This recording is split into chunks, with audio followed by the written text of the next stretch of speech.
Good afternoon, I am Eric Olson. Full disclosure, this is not an official information assurance plan, but a potential one.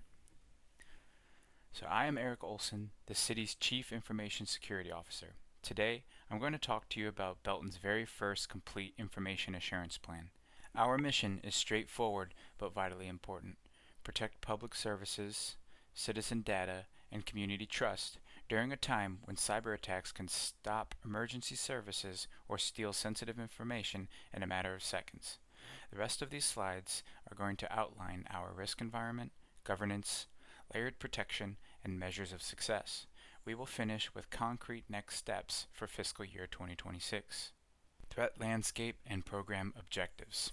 City governments across the country have been struck with severe ransomware attacks and operational technology problems, like in Atlanta, Baltimore, and even our Missouri County, that was struck for a $3 million ransomware attack. Our own analysis reports increased attempts at phishing, supply chain attacks, and outright attacks on water plants. Regulations are calling for faster action. FBI CJIS policies protect criminal justice information, HIPAA protects medical records for fire and EMS, and CISA's cybersecurity performance goals establish a federal baseline for resilience. We have 5 program goals in mind. Number 1. Maintain confidentiality, integrity, and availability of all services. 2. Run 911 and SCADA equipment 99.95% of the time. 3. Pass all CJIS and HIPAA audits. 4. Reduce high-risk vulnerabilities by 20% year over year. And 5. Create a citywide culture of security with the objective of reducing phishing clicks to less than 5%. Governance and roles. Good governance prevents security from being seen as just an IT problem. Policy decisions can be made and budgets determined by the mayor and city council. The city administrator serves as the executive sponsor, so all departments work together.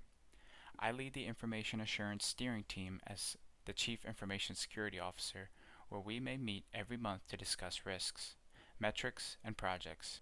Each department chooses an IT liaison to track assets and troubleshoot problems. They work closely with public safety IT to comply with CJIS policy.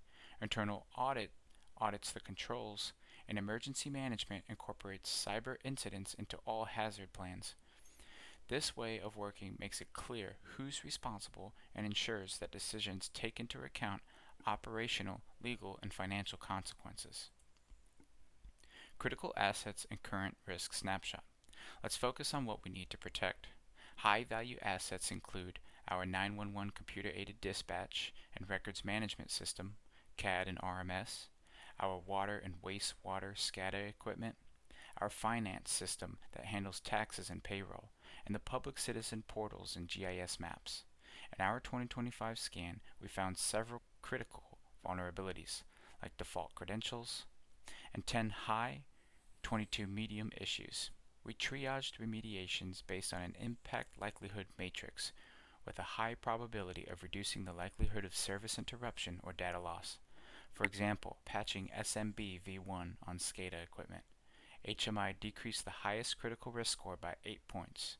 Data-driven methodology guarantees that limited funds are utilized to address the most vital vulnerabilities first. Layered controls and risk reduction strategy. Our defense model has 3 layers. Technical, including patch management, administrative, and physical. Technically, we are implementing mandatory multi-factor authentication for all city employees, implementing endpoint detection and response capabilities, enforcing strict separation of IT and operational technology, and requiring TLS 1.3 for all web portals. Administratively, new policies focus on password protection, screening vendors carefully, and requiring annual security training supported by simulated phishing testing. We've installed cameras in SCADA pump houses, implemented badge access at PSAP, and installed generator backups for round-the-clock 911 and water control. Finally, patch SLAs indicate that critical vulnerabilities need to be resolved in 5 days and high ones within 30. Cumulatively, these measures reduce the probability and impact of successful attacks. Incident response and continuity. An incident is not if, but when, so our strategy follows NIST SP 800-61. We have playbooks for ransomware, OT breach, and data exposure. A 24/7 on-call incident team which is integrated with the county SOC under a mutual aid MOU. Provides 15-minute triage and 4-hour containment for critical incidents. 321 backups feature an offline immutable copy. We conduct quarterly restores. For continuity, we run a warm DR site at the county EOC with 4-hour RTO for 911 and 24-hour targets for non-critical apps.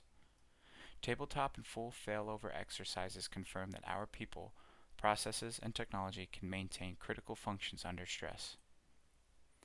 Annual sustainment and metrics. Sustainment turns a one-time project into an adaptive program.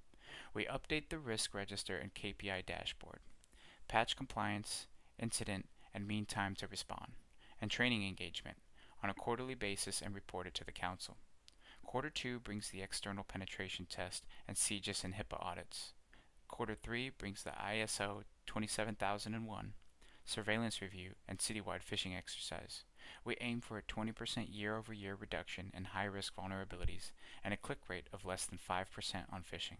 Achieving or missing these thresholds has a direct influence on next quarter's remediation priorities and budget, providing transparency and continuous improvement.